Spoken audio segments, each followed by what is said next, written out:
Good evening, Ram Ram, नमस्कार, जय हिंद। मैं संदीप सिवाज स्वागत करता हूं आप सभी बच्चों का आपके अपने बेहतरीन और शानदार लर्निंग प्लेटफॉर्म पर। उम्मीद करता हूं आप और आपका परिवार एकदम स्वस्थ होगा, तंदुरुस्त होगा और खाकी वर्दी की तैयारी में आप लोग जी जान से जुटे हुए होंगे। मनीषा यादव, लक्षिता, कोमल, पारुल, अंकिता, गुंजन, अतुल, सुखविंदर, दीपक, पारुल, प्रीतम, जितने भी बच्चे जुड़ते जा रहे हैं सभी का वेलकम है आज के अपने इस ज्योग्राफी लाइव सेशन में। और हम बच्चों पढ़ रहे थे प्रायद्वीपीय भारत की नदियां, जिसमें मैं आप लोगों को बच्चों प्रायद्वीपीय भारत की कल एक महत्वपूर्ण नदी महानदी के बारे में सारी की सारी बातें बता चुका था। ठीक है बच्चों, महानदी के बाद छोटी मोटी नदियां हैं, इनके बारे में सिर्फ आपको दो दो पॉइंट याद रखने हैं, बाकी कुछ ज्यादा डिटेल से इनके बारे में पढ़ने की आप लोगों को जरूरत है नहीं। ठीक है, कौन कौन से पॉइंट आपको याद रखने हैं बच्चों? एक नदी है जिसका नाम है सवर्ण रेखा नदी। कौन सी नदी है? सवर्ण रेखा नदी है। बच्चों हम बात करें तो आप लोगों ने एक स्थान सुना होगा जो स्टील सिटी के लिए जाना जाता है, जमशेदपुर। स्टील उद्योग बहुत बड़े स्तर पे है बच्चों। निजी क्षेत्र का पहला कारखाना स्टील का 1907 के अंदर यहीं साकची नामक स्थान के ऊपर सवर्ण रेखा नदी के किनारे स्थापित किया गया था। तो बेटा ये जो जमशेदपुर झारखंड में आप पढ़ते हो ना, तो ये जमशेदपुर भी आपका सवर्ण रेखा नदी के किनारे ही बसा हुआ है। ठीक है, तो आपको पता होना चाहिए कि मैंने झारखंड से रिलेट कर दिया है सवर्ण रेखा नदी को। तो बच्चों झारखंड के अंदर हमने एक पठार पढ़ा था, रांची का पठार। तो बस यहीं से इसका क्या होता है? उद्गम होता है, ओरिजिन होता है। तो सवर्ण रेखा नदी में एक तो इसका उद्गम बिंदु याद रखेंगे कि ये रांची के पठार से निकलती है। बच्चों इसकी जो सहायक नदियां हैं वो याद रख लेंगे। इसकी सहायक नदियों में खरकई है, रारू है, कांची है, दुलंग है और करकरई है। तो इसकी सहायक नदियां इतनी इंपॉर्टेंट हैं भी नहीं। बस एक पॉइंट याद रखना कि सवर्ण रेखा जो नदी है बच्चों वो रांची के पठार से निकलती है। बच्चों हम बात करें एक और नदी है ब्राह्मणी नदी। इस ब्राह्मणी नदी को हम उड़ीसा का शोक भी बोलते हैं, सोरो ऑफ उड़ीसा भी इसे बोल देते हैं। सोरो ऑफ उड़ीसा यानी कि उड़ीसा का दुख। तो सीधी सी बात है, उड़ीसा से होते हुए ये बंगाल की खाड़ी में गिरेगी। इसको हम उड़ीसा का क्या बोलते हैं? दुख बोलते हैं। सोरो ऑफ उड़ीसा इसे कहा जाता है। बच्चों ब्राह्मणी नदी जो है ना, दो जलधाराओं से मिलकर बनी है। एक है शंख नाम की जलधारा और एक है बेटा दक्षिण कोयल। ठीक है, कौन सी कोयल? दक्षिण कोयल। तो याद रखेंगे कि शंख और दक्षिण कोयल नाम की दो जलधाराएं बच्चों राउरकेला के पास आपस में आके मिलती है, और मिलते ही इसे हम क्या बोल देते हैं बेटा? इसे हम बोलते हैं ब्राह्मणी नदी। क्या बोलते हैं? ब्राह्मणी नदी। ठीक है, झारखंड, छत्तीसगढ़, उड़ीसा, इन राज्यों के अंदर ब्राह्मणी नदी बहने का करती है काम। इसके अलावा हम बात करेंगे, नेक्स्ट नदी है वैतरणी नदी। छोटी सी नदी है, इसका भी एक ओरिजिन पॉइंट ही याद रखना है, बाकी कुछ इंपॉर्टेंट नहीं है। बच्चों एक पहाड़ी है उड़ीसा के अंदर जिसका नाम है क्योंझर पहाड़ी। क्योंझर नाम की जो हिल है, पहाड़ी है उड़ीसा के अंदर, यहीं से बच्चों एक नदी निकलती है जो बंगाल की खाड़ी में अपना मुहाना बनाने का काम करेगी। तो ये सारी की सारी नदियां जो आपको मैं पढ़ा रहा हूँ, महानदी से लेके आज की सवर्ण रेखा नदी, वैतरणी नदी, ब्राह्मणी नदी, बच्चों इन सारी की सारी नदियों का जो मुहाना होगा वो पूर्व की ओर। और पूर्व में कौन सी खाड़ी है? बंगाल की खाड़ी। तो बंगाल की खाड़ी में ही अपना पानी गिराने का काम करेंगी। बाकी यहाँ पर कुछ भी एग्जाम के पॉइंट ऑफ व्यू से इंपॉर्टेंट नहीं होगा, सिर्फ इनका ओरिजिन पॉइंट याद रखना है। बच्चों एक नदी है पेन्नार नदी। ठीक है, और इस पेन्नार नदी को हम क्या बोलते हैं? उत्तर पिनाकिनी बोलते हैं। क्या बोलते हैं? उत्तर पिनाकिनी। तो पेन्नार नाम की नदी बच्चों ये भी अपना मुहाना कहाँ बनाएगी? बंगाल की खाड़ी में, या हम बोल सकते हैं बे ऑफ बंगाल में। बंगाल की खाड़ी में ये अपना मुहाना बनाने का करती है काम, बंगाल की खाड़ी में। ठीक है, चलेगा। ये इंपॉर्टेंट रिवर है बेटा गोदावरी। एक बार मैं गोदावरी नदी को आपको मानचित्र के ऊपर बहा के दिखा देता हूँ। ठीक है, ये इंपॉर्टेंट रिवर है।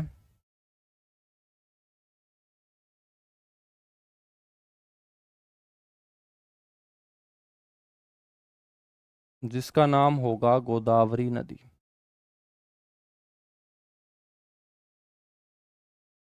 बच्चों मैं आप लोगों से पूछूं कि हमने दो घाट पढ़े थे, बिल्कुल पढ़े थे हमने दो घाट। एक घाट को हमने बोला था ईस्टर्न घाट और एक को हमने बोला था वेस्टर्न घाट। और वेस्टर्न घाट का बेटा एक और नाम मैंने बताया था जिसका नाम क्या था? वेस्टर्न घाट का एक और नाम है सह्याद्री घाट।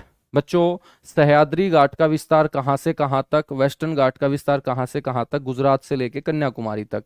तो गुजरात के बाद क्या आता है, महाराष्ट्र। और बेटा महाराष्ट्र के अंदर एक जिला आप लोगों ने सुना है तो अच्छी बात है, नहीं सुना है तो सुनेंगे। ये आपका महाराष्ट्र राज्य है।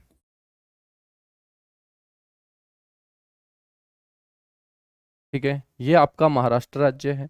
और महाराष्ट्र राज्य का बेटा जिला है नासिक।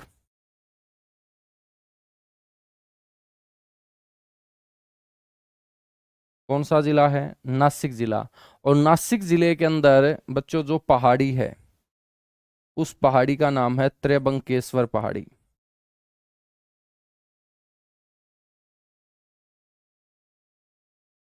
त्र्यंबकेश्वर पहाड़ी।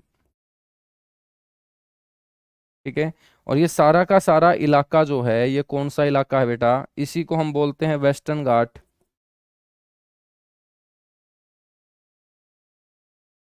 यानी पश्चिमी या सह्याद्री।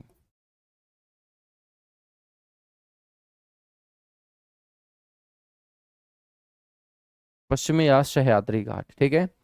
और यहीं से एक नदी निकलती है, निकलने वाली इस नदी को हम क्या बोल देंगे, इस नदी को हम गोदावरी बोल देंगे। क्या बोल देंगे, गोदावरी नदी हम बोल देंगे। यहां तक चीजें क्लियर हुई, बिल्कुल क्लियर हुई।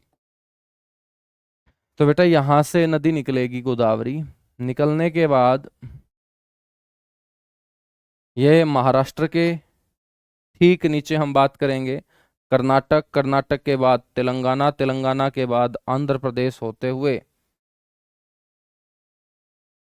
मेरे दोस्त समुद्र के पास पहुंच जाती है। कहाँ पहुंच जाती है, समुद्र के पास। बच्चों जब ये समुद्र के पास पहुंचती है, तो समुद्र के पास पहुंचते ही ये दो जलधाराओं में अपना पानी बंगाल की खाड़ी में गिराने का काम करती है। ठीक है। ये दो जलधाराएं, इनमें से एक जलधारा का नाम है बेटा गौतमी। कौन सी नदी है ये, गौतमी। और एक जलधारा का नाम है वशिष्ठ। ठीक है।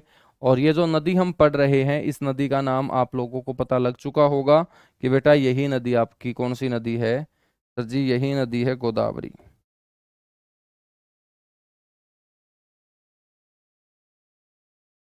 गोदावरी नदी जो है ये भारत की दूसरी सबसे लंबी नदी है गंगा के बाद, और दक्षिण भारत की इसको हम सबसे लंबी नदी बच्चों बोल देंगे। ठीक है। हम बात करेंगे जब गोदावरी महाराष्ट्र के नासिक जिले से निकल के बंगाल की खाड़ी की तरफ है आगे बढ़ती है, तो बेटा यहाँ बीच रास्ते में एक नदी इसके अंदर अपना पानी गिराती है। बेटा जो नदी पानी गिराती है ना, इस नदी का नाम है पूर्णा नदी। कौन सी नदी, पूर्णा नाम की नदी। तो आपको पता होना चाहिए कि पूर्णा नाम की जो नदी है बेटा, वो पानी गिराती है किसके अंदर, गुरुजी गोदावरी के अंदर। यहां तक समझ में आई चीज, बिल्कुल समझ में आई। चलिएगा, अब हम बात करते हैं कि बच्चों सतपुड़ा पर्वत आप लोगों ने सुना होगा, मध्य प्रदेश का सतपुड़ा पर्वत। और मध्य प्रदेश के सतपुड़ा पर्वत से बेटा दो नदियां निकल के आएंगी। बस नाम नाम याद रखने हैं, याद रह जाए तो अच्छी बात है, ना रहे तब भी मेरे दोस्त गोदावरी की सारी बातें तो जरूर याद रख लेना, चाहे सहायक नदियों के नाम आप भूल जाओ, क्योंकि आपके पेपर में गोदावरी से ही ज्यादातर क्वेश्चन पूछे जाने की पूरी उम्मीद रहेगी। ठीक है। तो बेटा ये सहायक नदियों के नाम याद हो जाए ना, तो उसको तो टेंशन लेने की जरूरत है ही नहीं, फिर तो क्वेश्चन कहीं से भी आ जाए। तो नदियों से क्वेश्चन आएगा, या तो मुख्य नदी की सारी बातें पूछेगा, या बच्चों उसके अंदर पानी गिराने वाली सहायक नदियों से क्वेश्चन पूछ सकता है। बाकी तो कुछ वहां से पूछने से वो रहा, याद रखेंगे। चलिएगा, हम बात करते हैं कि बच्चों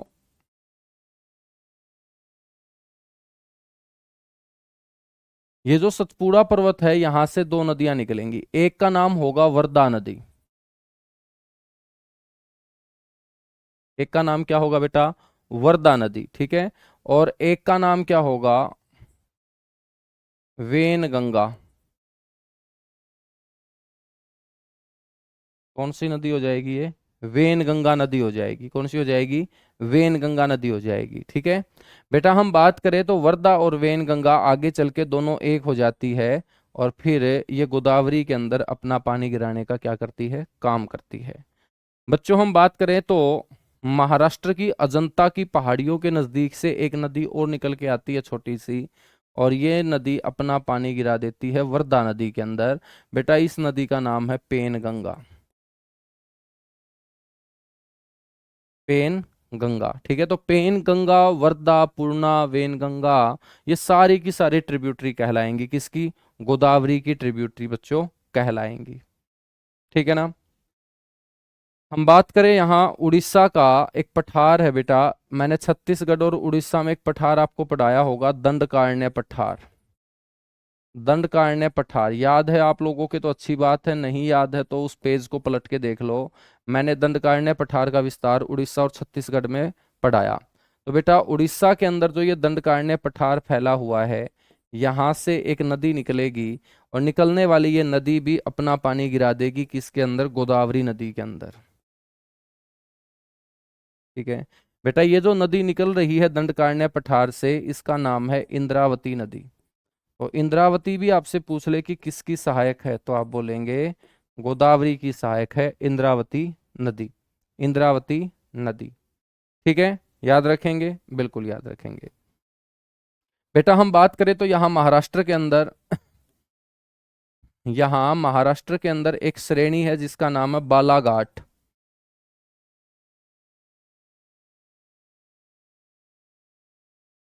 बालाघाट श्रेणी, और बालाघाट श्रेणी मैंने आपको कहाँ बताई? महाराष्ट्र। तो महाराष्ट्र के बालाघाट श्रेणी के नजदीक से एक नदी निकलती है और निकलने वाली ये नदी तेलंगाना के समीप जाकर अपना पानी गिरा देती है बेटा किसके अंदर? गुरुजी गोदावरी के अंदर, ठीक है। जिस नदी ने गोदावरी के अंदर पानी गिराया है तेलंगाना के कंदाकुर्दी के पास, उस नदी को हम बोलते हैं मंजीरा नदी। कौन सी नदी? मंजीरा नदी। और यही मंजीरा नदी गोदावरी की सबसे लंबी सहायक नदी हो जाएगी, ठीक है। तो आपसे कोई पूछ ले कि गोदावरी में पानी गिराने वाली सबसे लंबी नदी कौन सी है, तो बेटा सबसे लंबी सहायक नदी आपसे कोई पूछ ले गोदावरी की, तो वो कौन सी होगी? मंजीरा नदी होगी, ठीक है। तो इस तरीके से ये आप लोगों को गोदावरी नदी का जो सहायक नदियों का तंत्र है वो याद रखना है कि ये सारी की सारी नदियां बच्चों जब ऊपर से पानी गिरा रही हैं तो ये आपकी होंगी लेफ्ट हैंड साइड की ट्रिब्यूटरी, यानी कि बाएं ओर से। समझ में आई बात?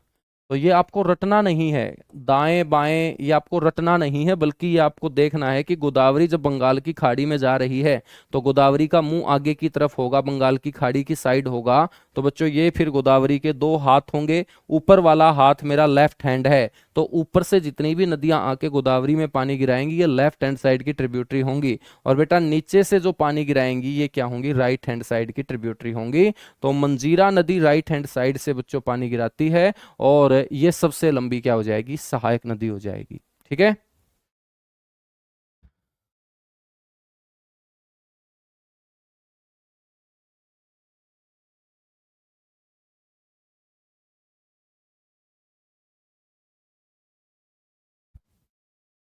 समझ में आई बात?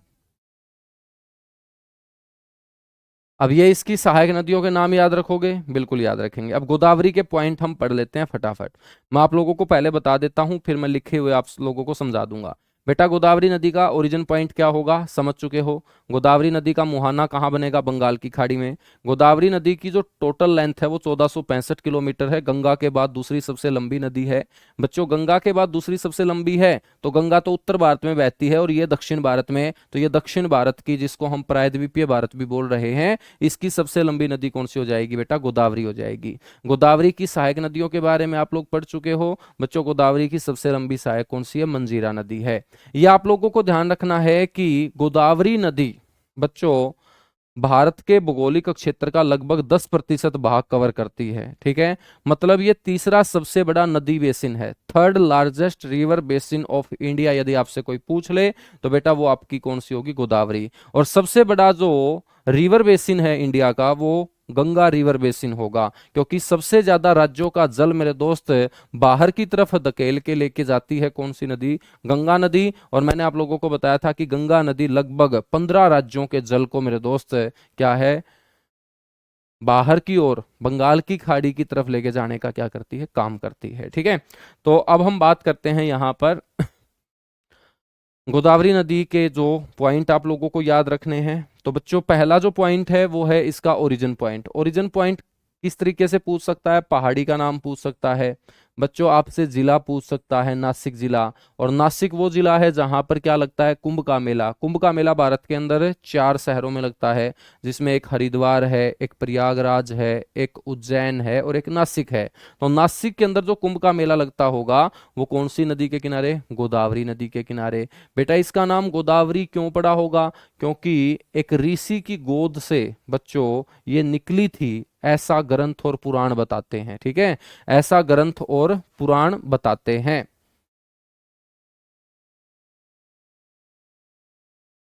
बच्चों हम बात करें तो ये दक्षिण भारत की सबसे लंबी नदी होगी, हमने पढ़ लिया है। भारत की दूसरी सबसे लंबी नदी होगी, ये भी हमने पढ़ लिया है। बेटा इसकी टोटल लेंथ कितनी है? 1465। ये अपना पानी कहाँ गिराएगी? इसका मुहाना कहाँ बनेगा? बंगाल की खाड़ी के अंदर। बच्चों मैंने आपको बताया ना कि तीसरा सबसे बड़ा रिवर बेसिन है, ये तीसरा सबसे बड़ा नदी बेसिन है। और बच्चों ये भारत के भौगोलिक क्षेत्र का कितने प्रतिशत भाग कवर करती है? 10% भाग कवर करती है। बेटा हम बात करें तो प्रायद्वीपीय भारत सबसे पुरानी जमीन है अपने भारत की, सबसे पुराना भौगोलिक क्षेत्र है पेनिनसुलर इंडिया, और सबसे पुराने क्षेत्र की सबसे लंबी नदी। तो बच्चों इसे हम क्या बोल देंगे? बूढ़ी गंगा बोल देंगे, क्योंकि पुरानी जमीन के ऊपर बह रही है तो इसको हम बूढ़ी गंगा बोल देंगे या वृद्ध गंगा बोल देंगे। साथ के साथ बच्चों इसे दक्षिण गंगा भी कहा जाता है। क्या कहा जाता है? इसको साउथ गंगा भी कहा जाता है। ठीक है ना, ये आप लोगों को ध्यान रखना है, इसको साउथ गंगा के नाम से भी जाना जाता है। ठीक है, हम बात करें तो इसकी सहायक नदियों में बच्चों बाएं ओर से बाणगंगा, प्राणहिता, इंद्रावती, सबरी, पूर्णा। ठीक है, इसके अलावा वेनगंगा, बेटा पेनगंगा, वेनगंगा, पेनगंगा। ठीक है, ये हमने इसकी क्या पढ़ ली? बाएं ओर से सहायक नदियां पढ़ ली।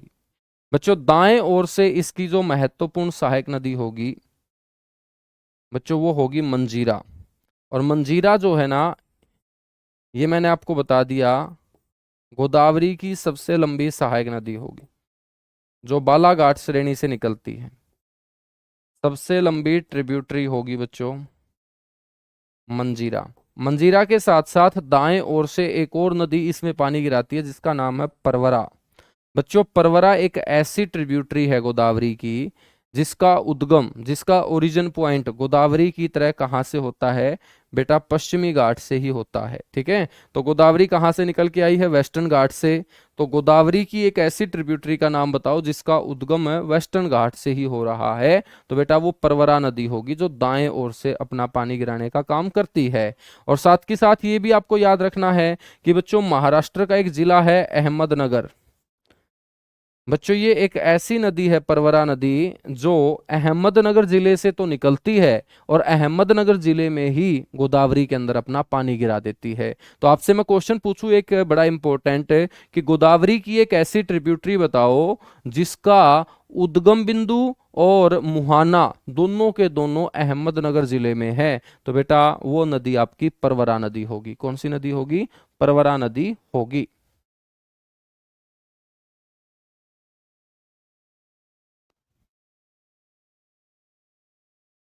यहां तक चीजें क्लियर हुई?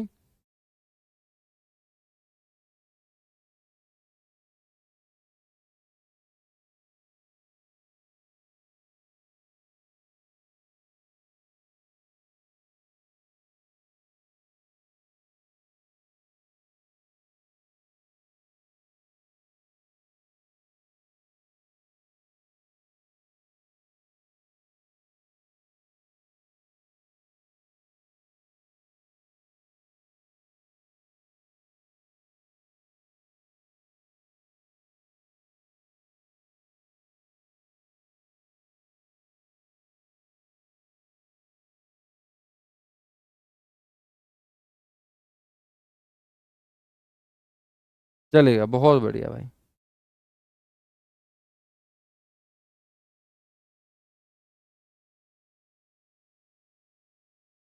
दीपक गौतम भाई, जो मैंने बताया ना उसको लिख ले, ठीक है। हाँ, मैंने क्या बताया है, मंजीरा बताया, तो मंजीरा लिख ले बेटा। ठीक है ना। हाँ, तो मंजीरा इसकी क्या हो जाएगी, सबसे लंबी सहायक नदी हो जाएगी। ठीक है, तो गोदावरी के बारे में इतनी सी बातें आप लोगों को ध्यान रखनी है। गोदावरी के बाद हम चर्चा करेंगे बेटा किसकी, कृष्णा रिवर की।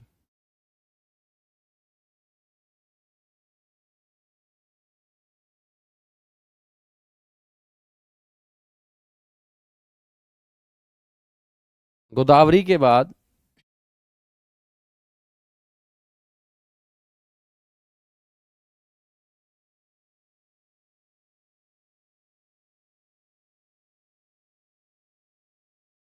हाँ तो अहमदनगर महाराष्ट्र में ही बताया है बेटा मैंने, ठीक है। तो अहमदनगर जिला मैंने कहाँ लिखा है, महाराष्ट्र में ही तो लिखा होगा, ये महाराष्ट्र में ही लिखा है बेटा। ठीक है। हाँ, अब हम बात करते हैं कृष्णा नदी की। बेटा कृष्णा नदी कहाँ से निकलती है, मैंने आपको वेस्टर्न घाट के अंदर महाराष्ट्र में एक रेंज, एक श्रेणी पढ़ाई थी, महाबलेश्वर। बेटा महाबलेश्वर श्रेणी की जो सबसे ऊंची चोटी है उसका नाम भी आप लोगों को पता होना चाहिए। उसका नाम था गुरुजी विल्सन पॉइंट। तो विल्सन पॉइंट हाईएस्ट पीक होगी महाबलेश्वर रेंज की। और महाबलेश्वर रेंज भी बच्चों कौन से घाट का पार्ट है, वेस्टर्न घाट का पार्ट है, वेस्टर्न घाट। तो आपको पता होना चाहिए कि वेस्टर्न घाट के महाबलेश्वर रेंज से एक नदी निकलती है। निकलने वाली ये नदी मेरे दोस्त, इसके बाद कर्नाटक आती है, कर्नाटक के बाद आंध्र प्रदेश, और आंध्र प्रदेश होते हुए अपना पानी कहाँ गिरा देती है, बंगाल की खाड़ी में। तो यहाँ बंगाल की खाड़ी है बेटा, बिल्कुल है। जहां से निकली है वो क्या होगा, महाराष्ट्र होगा। महाराष्ट्र के बाद ये कहाँ बहती है, कर्नाटक के अंदर। कर्नाटक के बाद याद रखिएगा बच्चों, ये आंध्र प्रदेश होते हुए बंगाल की खाड़ी में अपना पानी गिराने का काम करती है। ठीक है। और इसी नदी को हमने क्या बोला है, इसी नदी को हमने कृष्णा नदी बोला है। और कृष्णा नदी जो है ये भारत की तीसरी सबसे लंबी नदी होगी, दक्षिण भारत की दूसरी सबसे लंबी नदी होगी। और बच्चों गोदावरी नदी के कंपैरिजन में इसकी जो लेंथ है वो 1401 किलोमीटर है। कितनी है, 1401 किलोमीटर। तो इसका जो उद्गम होगा बच्चों वो हमने पढ़ लिया, महाबलेश्वर से होगा, जो पश्चिमी घाट का हिस्सा है। आपसे राज्य पूछ ले तो राज्य भी आप बता दोगे, महाराष्ट्र राज्य से। कौन से राज्य से निकलती है, महाराष्ट्र राज्य से। बेटा इसकी जो टोटल लेंथ है वो 1401 किलोमीटर है। और इसको हम बोल देंगे second longest river of southern India, second longest river of दक्षिणी भारत की दूसरी सबसे लंबी नदी होगी। बच्चों हम बात करें तो इसका मुहाना कहाँ बनेगा, बंगाल की खाड़ी में ये अपना पानी गिराती है, तो इसका मुहाना बंगाल की खाड़ी में। बच्चों ये प्रायद्वीपीय भारत या दक्षिण भारत हम बोल सकते हैं, उसकी दूसरी सबसे लंबी नदी है। और ये भारत की तीसरी सबसे लंबी नदी होगी, third longest river of India इसे बोल देंगे, भारत की तीसरी सबसे लंबी नदी। गंगा के बाद गोदावरी, और गोदावरी के बाद नाम लिया जाएगा किसका, कृष्णा नदी का। तो भारत की ये तीसरी सबसे लंबी नदी है बच्चों, third longest river of India इसे बोल देंगे। बच्चों हम बात करेंगे जब ये तीन राज्यों में बहती है, महाराष्ट्र, कर्नाटक और आंध्र प्रदेश, तो तीनों के तीनों राज्य इस नदी के जल के बंटवारे को लेकर आपस में लड़ते रहते हैं। तो लड़ते रहते हैं तो बच्चों ये नदी जो होगी ये जल विवाद का कारण बनेगी, वाटर डिस्प्यूट का रीजन बनेगी। ठीक है, तो जल विवाद का ये कारण है, कौन से राज्यों के बीच, महाराष्ट्र, कर्नाटक और आंध्र प्रदेश के बीच ये नदी आपका जल विवाद का क्या होगी, कारण होगी। ठीक है बच्चों, हम बात करेंगे इसकी जो ट्रिब्यूटरी है। बेटा ट्रिब्यूटरी में भी हम बात करेंगे बाएं ओर से और दाएं ओर से, यानी कि ऊपर की साइड से जब आएंगी तो वो बाएं ओर से, नीचे की साइड से जब बच्चों पानी गिराएंगी वो दाएं ओर से। और बाएं ओर से इसकी सहायक नदी है बच्चों, याद रखिएगा, कृष्णा नदी। कृष्णा नदी का मतलब भगवान श्री कृष्ण के नाम पर। और भगवान श्री कृष्ण ने बच्चों किसको समझाया था, भीम को भी समझाया था, क्योंकि पांडवों में भीम भी शामिल था। तो कृष्ण से याद रख लेंगे भीमा नदी। ठीक है, भीमा नदी। बच्चों एक नदी है मूसी नदी, ये जो मूसी नदी है ना, इसी मूसी नदी के किनारे कौन सा शहर बसा हुआ है, तेलंगाना की जो राजधानी है हैदराबाद, ठीक है। तो हैदराबाद जो है बच्चों वो कौन सी नदी के किनारे है, मूसी नदी के किनारे स्थित है। हैदराबाद जो है वो इसी नदी के किनारे स्थित है। बेटा हम बात करें मूसी के अलावा एक नदी है यरला, तो यरला नदी भी अपना पानी लेफ्ट हैंड साइड से किस में गिराती है, कृष्णा में गिराती है। बच्चों दाएं ओर से हम बात करें तो दाएं ओर से सबसे लंबी जो इसकी सहायक नदी है तुंगभद्रा, कृष्णा की सबसे लंबी सहायक नदी कौन सी होगी, तुंगभद्रा नदी होगी, ठीक है ना, तुंगभद्रा नदी होगी। तो तुंगभद्रा जो नदी है जी भारत की सबसे गहरी नदी, बेटा ब्रह्मपुत्र हम पढ़ चुके हैं। तो तुंगभद्रा जो है वो लॉन्गेस्ट ट्रिब्यूटरी हो जाएगी किसकी, कृष्णा की। तो आपसे पूछ ले कि लॉन्गेस्ट ट्रिब्यूटरी ऑफ कृष्णा, तो आप बोलेंगे तुंगभद्रा नदी है और ये राइट हैंड साइड से पानी गिराती है। इसके अलावा बच्चों कोयना नदी महाराष्ट्र से निकलती है, कोयना नदी कहाँ से निकलती है, महाराष्ट्र से ही निकलती है। और इसी कोयना नदी के ऊपर बच्चों हम एक डैम पढ़ेंगे आगे चल के जिसका नाम होगा कोयना बांध। डैम भी मैं आपको पढ़ाऊंगा, एक बार नदियां पढ़ लो फिर डैम के साथ साथ वाटरफॉल भी पढ़ेंगे, जलप्रपात भी पढ़ेंगे। कोयना के अलावा एक नदी है वेना, बच्चों पंचगंगा, दूध गंगा, घाट प्रभा और मालप्रभा, क्या हो जाएगा, घाट प्रभा और मालप्रभा। अब मैं आप लोगों को ये याद करवा रहा हूं कि किस तरीके से ये राइट हैंड साइड की हम ट्रिब्यूटरी याद रखेंगे। बच्चों याद रखिएगा भगवान श्री कृष्ण क्या पीते थे, दूध पीते थे। और दूध पीते थे कितने गिलास, याद रखेंगे 5 गिलास दूध पिया करते थे भगवान श्री कृष्ण। तो मेरे दोस्त 5 गिलास पिया करते थे, तो याद रखिएगा 5 से पंचगंगा, तो 5 से क्या हो जाएगा, पंचगंगा। दूध पिया करते थे तो क्या याद हो जाएगा, दूध गंगा, पंचगंगा और दूध गंगा। बच्चों दूध के अंदर क्या होती है, मलाई, तो मलाई से याद रखेंगे माल, क्या याद रखेंगे, माल। तो पंचगंगा, दूध गंगा और दूध से ही रिलेट कर लेंगे मलाई, मलाई से बच्चों माल, माल प्रभा, क्या हो जाएगा, माल प्रभा, ठीक है ना। और माल प्रभा के साथ साथ बच्चों एक नदी है घाट प्रभा। अब मेरे को एक बात बताओ, जब भगवान श्री कृष्ण 5 गिलास दूध पिएंगे तो बच्चों तंग भी कौन होंगे, भगवान श्री कृष्ण होंगे। अब 5 गिलास दूध पीने के बाद शरीर तंग तो होगा ही ना, तो बच्चों तंग से याद रखेंगे तुंगभद्रा, क्या याद रखेंगे, तुंगभद्रा। तो राइट हैंड साइड की ट्रिब्यूटरी बहुत आसानी से याद हो जाएंगी कि भगवान श्री कृष्ण 5 गिलास पिया करते थे, तो 5 से पंचगंगा, फिर दूध गंगा, दूध का रिलेट आप कर दोगे माल से, मलाई से माल प्रभा, एक हो जाएगी घाट प्रभा। और 5 गिलास भगवान श्री कृष्ण दूध पिएंगे तो तंग भी कौन होंगे मेरे दोस्त, तंग भी आपके होंगे कृष्ण भगवान। तो तंग से याद हो जाएगा तुंगभद्रा, क्या याद हो जाएगा, तुंगभद्रा,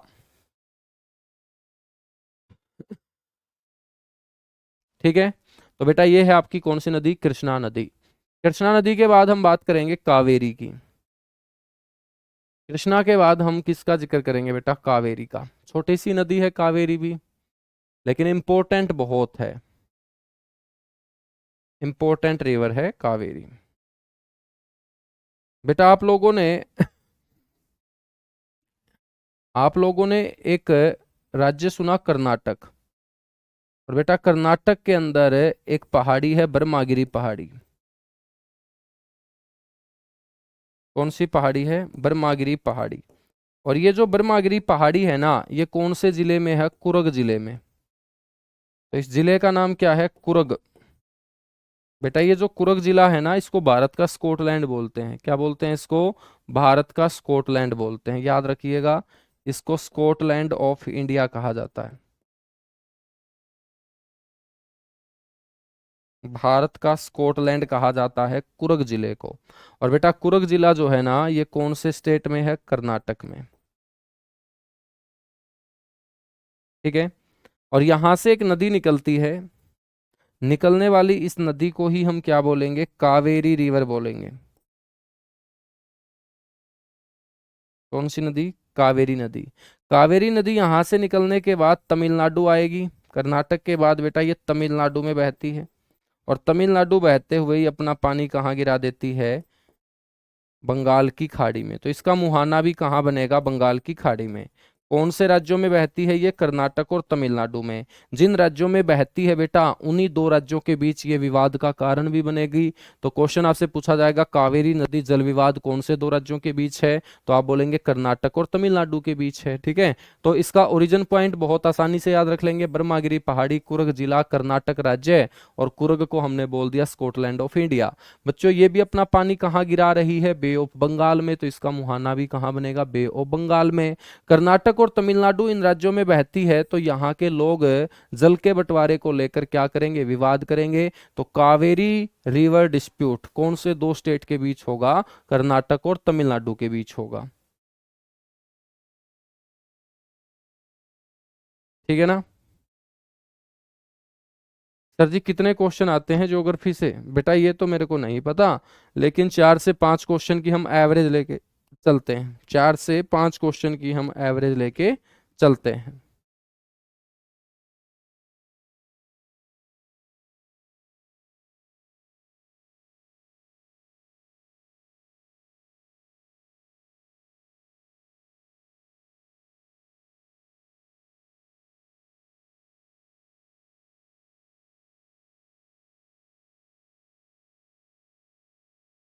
ठीक है ना? याद रखोगे?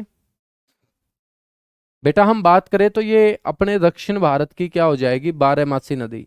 अब आप सभी को पता होगा ना कि दक्षिण भारत के अंदर, साउथ इंडिया के अंदर कोई भी ग्लेशियर नहीं है, और बिना ग्लेशियर के कोई भी नदी 12 के 12 महीने कैसे बह सकती है? बच्चों दक्षिण भारत की ये क्या है? बारहमासी नदी है, सदा नीरा नदी है, एवरग्रीन रिवर इसे बोल देंगे। बारहमासी बोल देंगे हिंदी में, या बेटा इसे बोल देंगे सदा नीरा, या इसे बोल देंगे एवरग्रीन। क्या बोल देंगे? एवरग्रीन। तो ये बारहमासी नदी कैसे है? बच्चों ये बारहमासी नदी इसलिए है क्योंकि 12 के 12 महीने इसके अंदर पानी होता है। तो सर ये 12 के 12 महीने पानी आता कहाँ से है? तो बेटा इसके अंदर पानी आता है मानसून से। और अपने भारत के अंदर मानसून कितने टाइप का है? 2 टाइप का, एक गर्मियों का मानसून, एक सर्दियों का मानसून। गर्मियों के मानसून को हमने क्या बोला? दक्षिणी पश्चिमी मानसून बोल दिया। और बेटा सर्दियों के मानसून को हम क्या बोल देते हैं? लौटता हुआ मानसून बोल देते हैं, या उत्तर पूर्वी मानसून बोल देते हैं, या नॉर्थ ईस्ट मानसून बोल देते हैं। तो गर्मी का मानसून हो या सर्दी का मानसून हो, तो बेटा ये दोनों मानसूनों से क्या है? जल प्राप्त करती है। और दोनों मानसूनों से जल प्राप्त करने वाली दक्षिण भारत की नदी कावेरी नदी है, जिसके चलते हम इसे क्या बोल देते हैं? बारहमासी नदी बोल देते हैं। बाकी कोई और कारण नहीं है। ठीक है, तो क्वेश्चन आपसे ऐसे पूछ लेगा कि दक्षिण भारत की एक ऐसी नदी बताओ जो दोनों मानसूनों से जल प्राप्त करती है, तो आपका आंसर क्या होना चाहिए? कावेरी होना चाहिए। क्या होना चाहिए? कावेरी होना चाहिए। समझ में आई बात? बेटा इसकी जो ट्रिब्यूटरी रिवर हैं, सहायक नदियां हैं, वो कौन कौन सी हैं? मतलब बायां क्या होगा? जो नॉर्थ की साइड से आएगा, मतलब ऊपर की तरफ से। और बच्चों राइट हैंड साइड की ट्रिब्यूटरी कौन सी होंगी? जो नीचे की तरफ से इसमें पानी गिराएंगी। तो बाएं ओर से इसके अंदर पानी गिराएगी, एक तो हेमवती इंपॉर्टेंट है, एक सिमसा, सिमसा नदी भी इंपॉर्टेंट है, और अकरावती, अकरावती। तो अकरावती बच्चों ये 3 नदियों के नाम याद रखेंगे, हेमवती, सिमसा और अकरावती। ये लेफ्ट हैंड साइड की ट्रिब्यूटरी है। यदि मैं राइट हैंड साइड का जिक्र करूं तो बच्चों लक्ष्मण तीर्थ नदी एक नदी है जो राइट हैंड साइड से कावेरी में पानी गिराती है। एक नदी है बेटा अमरावती, जो राइट हैंड साइड से इसमें पानी गिराती है। एक नदी है काबिनी, और एक नदी है भवानी। काबिनी, भवानी, अमरावती, लक्ष्मण तीर्थ, हेमवती, सिमसा, अकरावती, ये सारी की सारी किसके ट्रिब्यूटरी हो जाएंगी? कावेरी नदी की ट्रिब्यूटरी हो जाएंगी। लगभग 800 किलोमीटर मेरे दोस्त कावेरी की लंबाई है। ठीक है,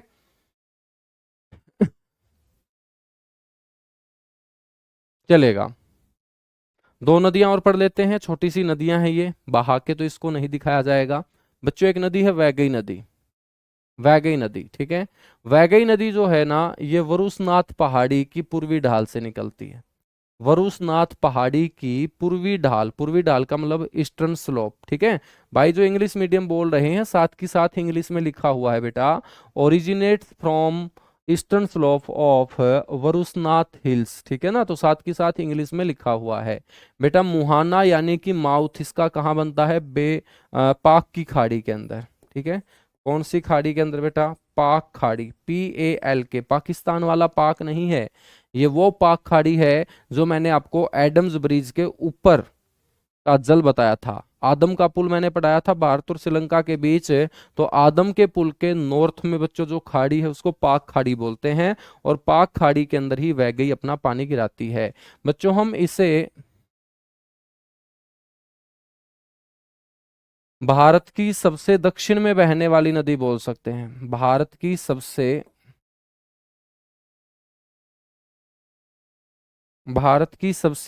दक्षिण में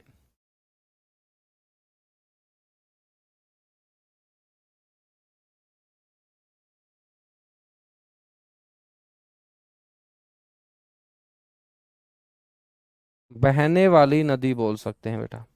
तो ये भारत की सबसे दक्षिण में बहने वाली क्या हो जाएगी? नदी हो जाएगी, जिसका नाम होगा वैगई नदी।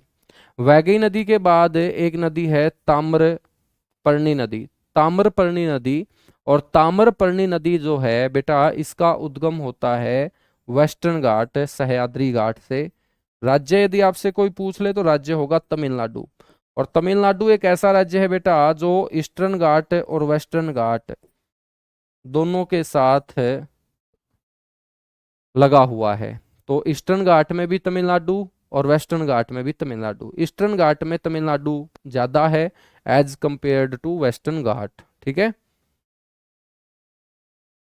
याद रखोगे। तो वेस्टर्न घाट, पश्चिमी घाट में बच्चों कम है विस्तार तमिलनाडु का, ईस्टर्न घाट की तरफ ज्यादा है, ठीक है। लेकिन तमिलनाडु का वेस्टर्न घाट में विस्तार आप लोगों को याद रखना है, और यहीं से बेटा एक नदी निकलती है जिसका नाम है तम्रापर्णी या ताम्रपर्णी इसे बोल देते हैं। बेटा ये मन्नार की खाड़ी के अंदर अपना जल गिराने का काम करती है। मन्नार की खाड़ी जानते हो तुम? बिल्कुल जानते हैं सर जी, जो मोतियों के लिए फेमस थी। यहाँ मोती प्रदान करने वाली क्या है? मछली पाई जाती है। और एडम्स ब्रिज, आदम का पुल जो मैंने भारत और श्रीलंका के बीच पढ़ाया था, तो उस एडम्स ब्रिज के ठीक नीचे का जो पानी होगा, साउथ का जो पानी होगा, दक्षिण में जो पानी होगा बेटा, उसी को तो हमने क्या बोला था? बे ऑफ मन्नार बोला था, मन्नार की खाड़ी।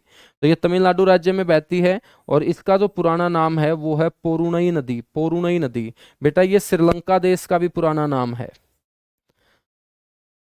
श्रीलंका देश का भी पुराना नाम है, ठीक है। एक क्वेश्चन आपसे ऐसे पूछ ले, ये श्रीलंका का भी पुराना नाम है। एक श्रीलंका का पुराना नाम आप लोगों ने सिलोन पढ़ा होगा बेटा, सिलोन से भी पहले ग्रंथों के अंदर इसको पोरुनई के नाम से भी जाना जाता था।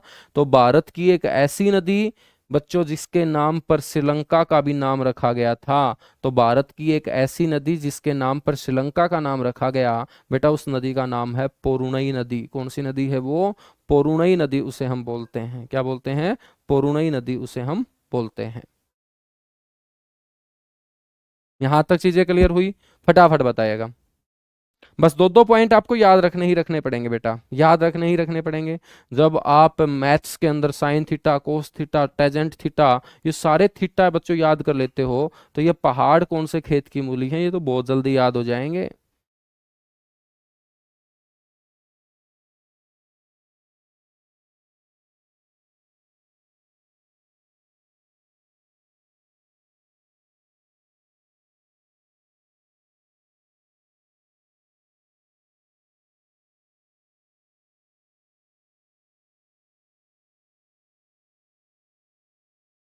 ठीक है, चलेगा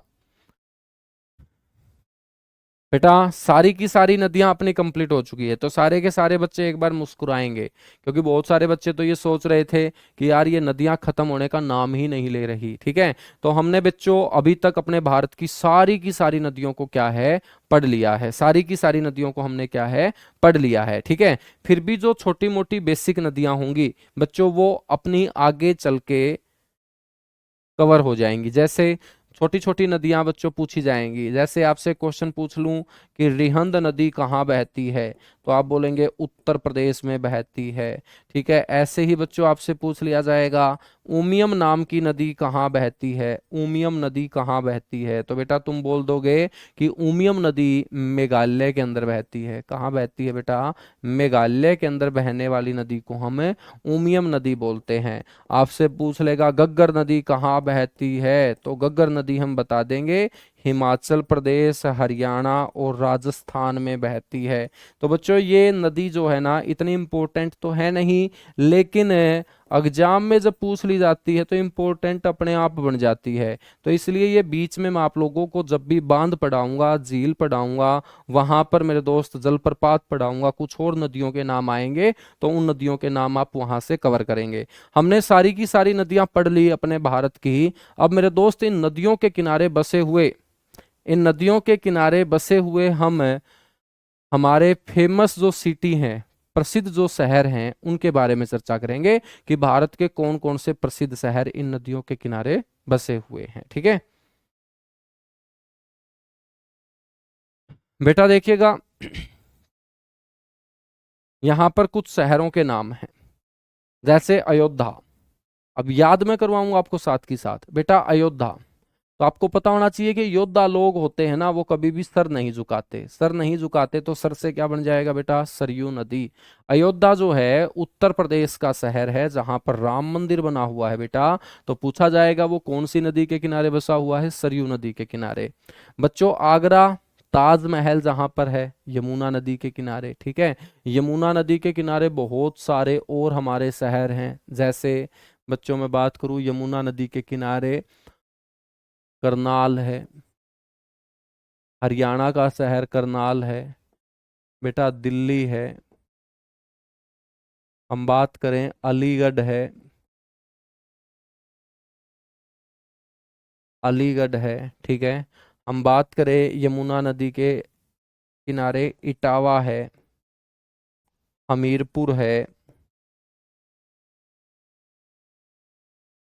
बच्चों बांदा है। उत्तर प्रदेश के शहर हैं ये सारे के सारे, उत्तर प्रदेश के। इसके अलावा मैं बात करूं यमुना नदी के किनारे, दिल्ली तो हमने पढ़ ही लिया। यमुना नदी के किनारे बेटा और कौन कौन से शहर याद रखेंगे, यमुना नदी के किनारे पोंटा साहिब है, पोंटा साहिब। आपसे कोई पूछ ले कि पोंटा साहिब कहाँ है बेटा, तो आप बोलेंगे हिमाचल प्रदेश में, एचपी से डिनोट कर देता हूँ, हिमाचल प्रदेश। इसके अलावा यमुना नगर है, यमुना नगर है। यमुना नगर के अलावा बेटा पानीपत है, सोनीपत है, फरीदाबाद है, पलवल है, पलवल है। ये सारे के सारे जो शहर हैं ये हरियाणा के हैं। ठीक है, यमुना नदी के किनारे ही बच्चों, ये आप लोगों को ध्यान रखना है। ठीक है बेटा, हम बात करें गंगा और यमुना के संगम पर, गंगा और यमुना ये दोनों की दोनों जो नदियां हैं ना, तो बेटा गंगा और यमुना के संगम पर आपका इलाहाबाद है। इलाहाबाद, इलाहाबाद का मतलब अब हम इसे बोलते हैं प्रयागराज। क्या बोलते हैं, प्रयागराज। ठीक है बेटा, गंगा नदी के किनारे कौन कौन से शहर हैं, सारे के सारे एक साथ पढ़ लेते हैं।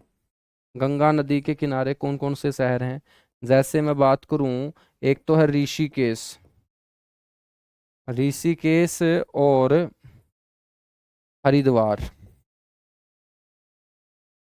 ऋषिकेश और हरिद्वार। बेटा ऋषिकेश और हरिद्वार दोनों के दोनों जो हैं ये उत्तराखंड के शहर हैं, युग के। उत्तराखंड लिख देते हैं, युग के। ठीक है, इसके अलावा हम बात करेंगे नरोरा,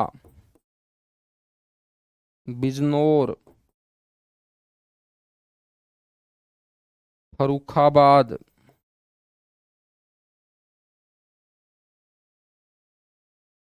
नरोरा, बिजनौर, फरुखाबाद, गढ़मुक्तेश्वर,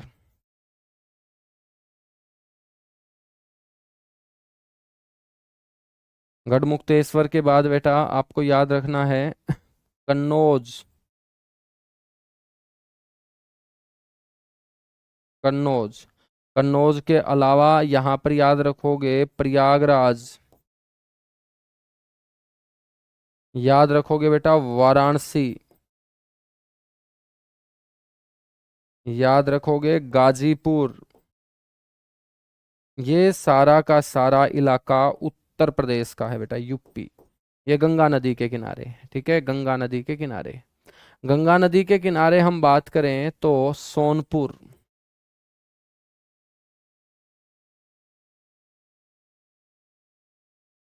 छपरा,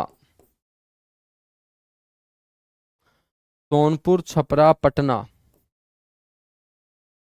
बेटा ये बिहार, बिहार राज्य के शहर हैं जो गंगा नदी के किनारे बसे हुए हैं, ठीक है, गंगा नदी के किनारे। हम बात करें तो गंगा नदी के किनारे और कौन है, साहेबगंज। बेटा साहेबगंज कहाँ है, हमने झारखंड में पढ़ा था। साहेबगंज जो है झारखंड राज्य के अंदर है, और झारखंड राज्य के इस साहेबगंज से गंगा गुजरती है, ये भी आप लोगों को याद रखना है, ठीक है। बच्चों हम बात करें कानपुर, बिल्कुल कानपुर सबसे इंपॉर्टेंट तो हमने छोड़ ही दिया। कानपुर जो है बच्चा गंगा नदी के किनारे सबसे बड़ा शहर है। कानपुर तो गंगा के किनारे भारत का सबसे बड़ा शहर। आपसे क्वेश्चन कोई पूछ ले गंगा किनारे बसा हुआ सबसे बड़ा शहर, आप लोग बोलेंगे कानपुर है सर। कौन सा है बेटा, कानपुर है, ठीक है। तो गंगा किनारे, बिल्कुल। बच्चों इसके अलावा हम बात कर लेते हैं यहाँ पर, हरिद्वार हमने पढ़ लिया है, बद्रीनाथ। बद्रीनाथ बेटा कहाँ है, उत्तराखंड के अंदर, ठीक है। बच्चों इसके अलावा हुगली नदी, हुगली नदी जो है गंगा की क्या थी, डिस्ट्रीब्यूटरी थी। और हुगली नदी के किनारे पश्चिम बंगाल की राजधानी कोलकाता बच्चों बसी हुई है। अहमदाबाद हमने पढ़ ही लिया था बच्चों, जिसको हमने भारत का मैनचेस्टर बोला था। गुजरात राज्य का ये शहर है अहमदाबाद, अहमद शाह अब्दाली के कारण आबाद हुआ था ये, इसलिए इसे बोल देते हैं अहमदाबाद। और बेटा अहमदाबाद जो है ना, ये आप लोगों को ध्यान रखना है साबरमती नदी के किनारे। मथुरा, मथुरा, मथुरा जो है ये उत्तर प्रदेश का शहर है, यमुना नदी के किनारे। कन्नौज बच्चों उत्तर प्रदेश का शहर है, गंगा नदी के किनारे। और बेटा गंगा नदी के अंदर यहाँ रामगंगा नाम की नदी अपना पानी गिराने का काम करती है, वो जगह हमने कन्नौज ही पढ़ी थी, ठीक है। प्रयागराज हमने पढ़ लिया बच्चों, गंगा और यमुना के संगम के ऊपर है। हम बात करेंगे कटक। कटक जो है एक महत्वपूर्ण शहर है। कटक बच्चों वो जगह है जहां पर सुभाष चंद्र बोस पैदा हुए थे। नेताजी सुभाष चंद्र बोस कहाँ पैदा हुए थे बेटा, कटक। और कटक किसका हिस्सा है, उड़ीसा का। और उड़ीसा के अंदर महत्वपूर्ण नदी कौन सी बहती है, महानदी बहती है। बेटा हम बात करें डिब्रूगढ़ की, डिब्रूगढ़ आसाम का हिस्सा है। और आसाम से बहने वाली महत्वपूर्ण नदी कौन सी पढ़ी हमने, ब्रह्मपुत्र पढ़ी। ब्रह्मपुत्र या तो अरुणाचल प्रदेश में बहती है या आसाम में, तो डिब्रूगढ़ आसाम का हिस्सा है। आसाम का बच्चों हाई कोर्ट कहाँ है, गुवाहाटी के अंदर, जो सबसे छोटा हाई कोर्ट भी हम पढ़ते हैं। तो बेटा वो गुवाहाटी भी शहर आसाम के अंदर कौन सी नदी के किनारे है, ब्रह्मपुत्र नदी के किनारे गुवाहाटी है, ठीक है। बच्चों हम बात करें पंजाब का एक शहर है फिरोजपुर। फिरोजपुर आप लोगों ने सुना होगा, बिल्कुल सुना है। फिरोजपुर बच्चों, फिरोजपुर के साथ साथ लुधियाना, ठीक है। तो चाहे आपसे कोई लुधियाना पूछे या बेटा आपसे पूछे फिरोजपुर, तो लुधियाना और फिरोजपुर दोनों पंजाब के शहर हैं। तो दोनों के दोनों ये पंजाब के महत्वपूर्ण शहर कौन सी नदी के किनारे है, सतलुज नदी के किनारे।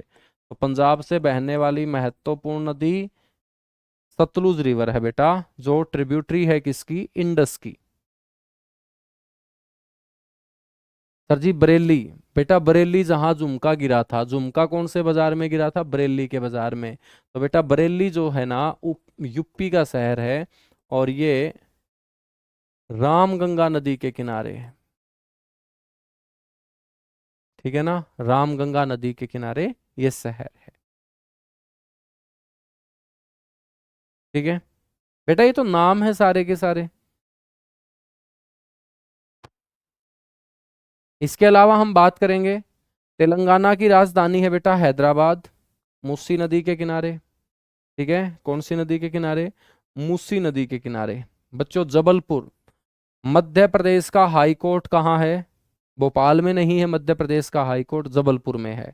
और बेटा जबलपुर के अंदर आर्मी के ट्रक भी बनते हैं।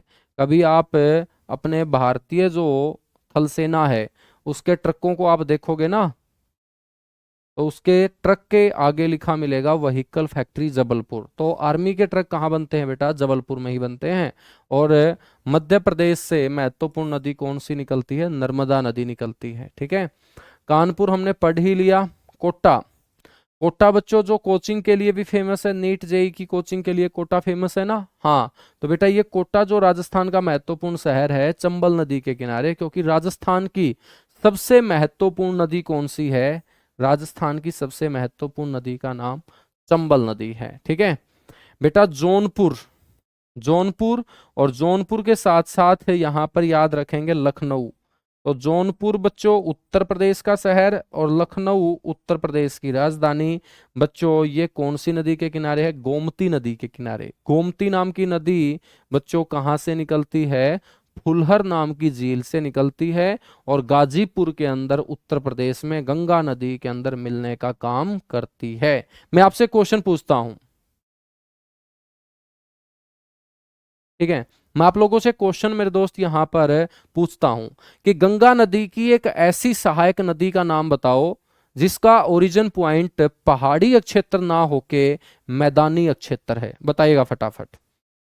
जो बच्चा इस क्वेश्चन का करेक्ट आंसर दे देगा समझ लीजिएगा उसकी तैयारी बहुत अच्छी है ज्योग्राफी की। मैं ज्योग्राफी का जिक्र कर रहा हूं बेटा।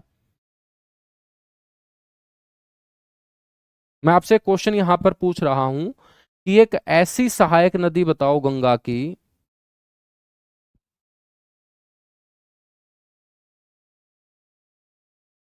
बच्चों जिसका ओरिजिन पॉइंट,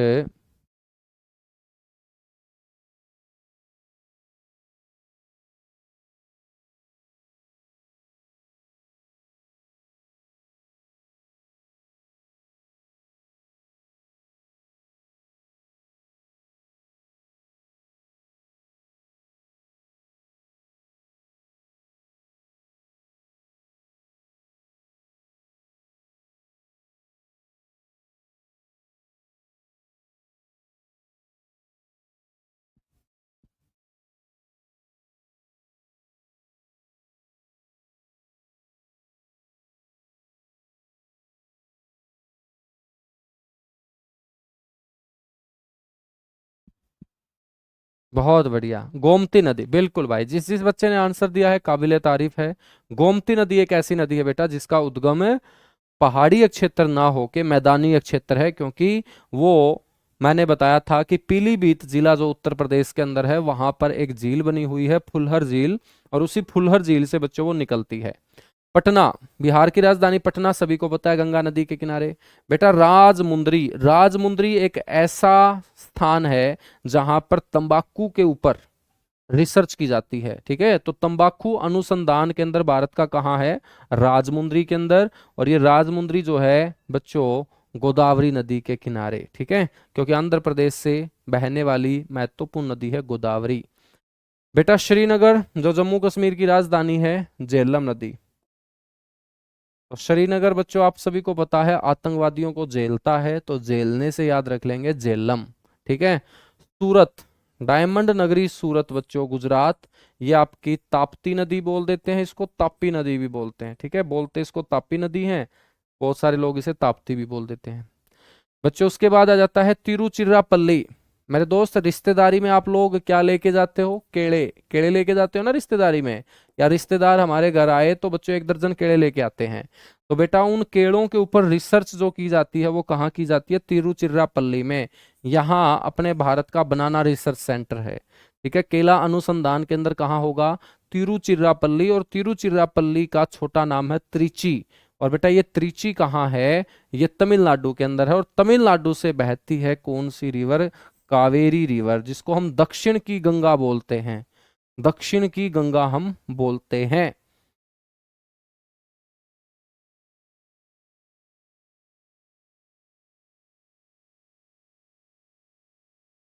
ठीक है बेटा, वाराणसी, उत्तर प्रदेश में गंगा नदी के किनारे। विजयवाड़ा, विजयवाड़ा एक विजयनगर है वो कर्नाटक में है, ये विजयवाड़ा है, ठीक है ना। एक विजयनगर है वो कर्नाटक में है, ये विजयवाड़ा है। और बेटा विजयवाड़ा जो है आंध्र प्रदेश के अंदर, और आंध्र प्रदेश से गोदावरी के अलावा एक और महत्वपूर्ण नदी बहती है, कृष्णा नदी। कौन सी नदी? कृष्णा नदी। बेटा हम बात करें गुजरात का एक फेमस शहर है वडोदरा, तो वडोदरा जो गुजरात का फेमस शहर है ये कौन सी नदी के किनारे है? विश्वामित्र नदी के किनारे मेरे दोस्त ये वडोदरा शहर बसा हुआ है, ठीक है। उत्तर प्रदेश का एक शहर है ओरेया, बच्चों ये कौन सी नदी के किनारे है? यमुना नदी के किनारे है, ठीक है। इटावा हमने पढ़ लिया था, यमुना नदी के किनारे। बेटा कर्नाटक की राजधानी है बेंगलोर, ठीक है, बेंगलोर। और ये है आपकी वृषभ अवती नदी, या इसको बोल सकते हैं वृषभावती नदी। वृषभावती नदी के किनारे कर्नाटक की राजधानी बेंगलोर है। फरुखाबाद हमने पढ़ लिया गंगा नदी के किनारे। फतेहगढ़, बेटा फतेहगढ़ भी याद रखेंगे, उत्तर प्रदेश का शहर है गंगा नदी के किनारे। मैंगलोर, मैंगलोर कर्नाटक की राजधानी बेंगलोर, और बेंगलोर के साथ एक शहर है मैंगलोर। बच्चों आपको पता होना चाहिए कौन सी नदी के किनारे? नेत्रवती नदी के किनारे, ठीक है। कर्नाटक का एक शहर है सिमोगा, सिमोगा। तो बेटा सिमोगा नाम का जो शहर है कर्नाटक के अंदर, याद रखेंगे तुंगा नदी के किनारे, ठीक है, तुंगा। एक है बच्चों भद्रावती, ये भद्रा नदी के किनारे, और दोनों को जोड़ के बोलेंगे तुंगभद्रा। क्या बोलेंगे? तुंगभद्रा, ठीक है। तो याद रखेंगे सिमोगा जो है बेटा वो तुंगा नदी के किनारे, और भद्रावती कर्नाटक के अंदर भद्रा नदी के किनारे। बच्चों कर्नाटक के अंदर एक और शहर है होसपेट, होसपेट नाम का जो शहर है कर्नाटक का, ये कौन सी रिवर के किनारे? तुंगभद्रा नदी के किनारे, ठीक है। बच्चों एक और शहर है कारवाड़, कारवाड़ कर्नाटक का कारवाड़। बच्चों ये कौन सी नदी के किनारे है? काली नदी के किनारे ये कारवाड़ नाम का शहर बसा हुआ है, ठीक है। एक याद रखेंगे बागलकोट, बागलकोट। बेटा बागलकोट जो है कर्नाटक के अंदर कौन सी नदी के किनारे? घाट परबा, घाट परबा। कृष्णा नदी की ट्रिब्यूटरी हमने पढ़ा था घाट परबा, ठीक है। बच्चों एक है होन्नावर, ये भी कर्नाटक का शहर है, श्रावती नदी के किनारे। बच्चों हम बात करेंगे ग्वालियर, मध्य प्रदेश का एक महत्वपूर्ण शहर है ग्वालियर। बच्चों कौन सी नदी के किनारे? चंबल नदी के किनारे।